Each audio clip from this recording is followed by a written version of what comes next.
और अब आपको रूस यूक्रेन युद्ध का विस्फोटक हाल दिखाते हैं, क्योंकि वहां से तस्वीरें वाकई में भयभीत करने वाली हैं।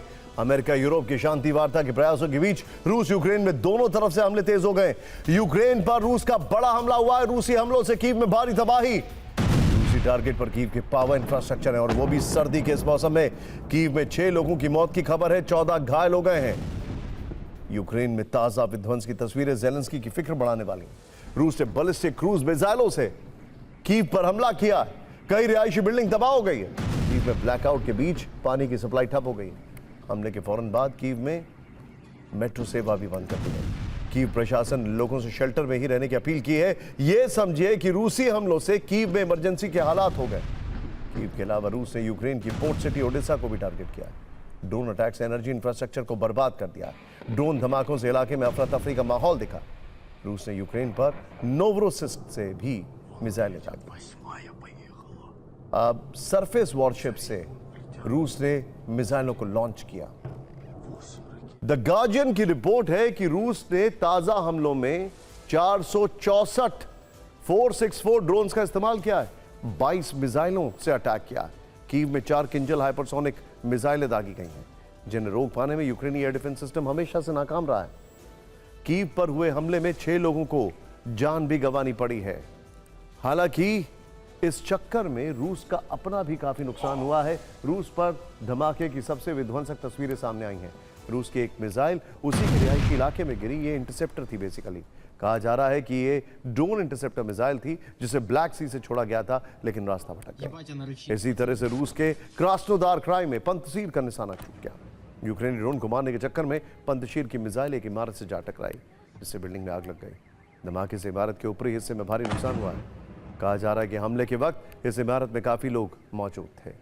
लेकिन रूस ने यूक्रेन पर इतना बड़ा हमला क्यों किया, इसका जवाब रूस पर यूक्रेन के अटैक में छिपा है। बड़ी खबर आ रही है, रूस के तागनरोग में यूक्रेनी स्ट्राइक हुई है। बड़ी खबर, बिरियेव एयरक्राफ्ट सेंटर पर सीधा हमला हुआ है। Tu-95 बॉम्बर के मेंटेनेंस हैंगर को काफी नुकसान पहुंचाया गया है। यूक्रेन ने रूस पर जवाबी कार्रवाई की थी। यह जवाबी कार्रवाई रविवार को हुए हमले के बाद की गई, जिसमें यूक्रेनी फोर्सेस ने रूस के तागनरोग मिलिट्री एयरबेस को हिट किया। इस हमले में रूस का A-50U और A-60 एयरक्राफ्ट नष्ट हो गया। यूक्रेन का यह ड्रोन अटैक रूस में 120 किलोमीटर अंदर जाकर हुआ था। इसके अलावा यूक्रेन ने रूस के सैन्य औद्योगिक ठिकानों को भी टारगेट किया।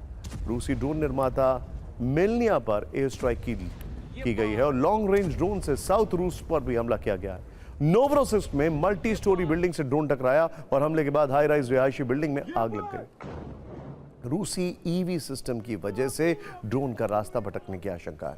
हमारे पास जो जानकारी आ रही है उसके मुताबिक यूक्रेन ने रूस पर 500 से ज्यादा ड्रोन और मिसाइल हमले किए थे।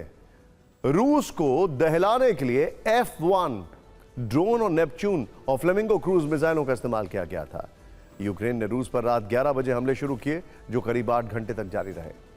दोनों तरफ से ये विध्वंसक हमले तब हो रहे हैं जब अमेरिका और यूरोप मिलकर युद्ध खत्म कराने के लिए बीच का रास्ता निकालने का प्रयास कर रहे हैं, बल्कि एक दूसरे से लड़ ही रहे हैं। जंग के मैदान में रूस और यूक्रेन दोनों ही एक दूसरे के खून के प्यासे हो गए, और जंग के बाहर अमेरिका और यूरोप में तनातनी है पीस प्रोसेस को लेकर।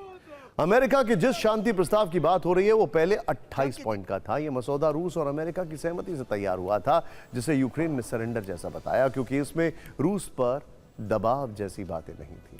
उल्टी सारी शर्तें यूक्रेन को ही माननी थी, जैसे कि रूस के कब्जा इलाके को छोड़ना, सेना की संख्या को सीमित करना, क्रीमिया को रूस का हिस्सा मानना, वगैरह वगैरह, जिसके कारण यूरोप अमेरिका पर भड़क उठा। जवाब में 28 पॉइंट का अपना शांति समझौता प्रस्ताव पेश कर दिया। यूरोप का अमेरिका पर सीधा दबाव दिखने लगा है, जिसके बाद ट्रंप ने अब इसमें काफी कुछ बदलाव भी किए हैं। अमेरिका का यह शांति प्रस्ताव अब 28 पॉइंट का नहीं, 19 पॉइंट का है। कहा जा रहा है कि ज़ेलेंस्की इस पर सहमत है।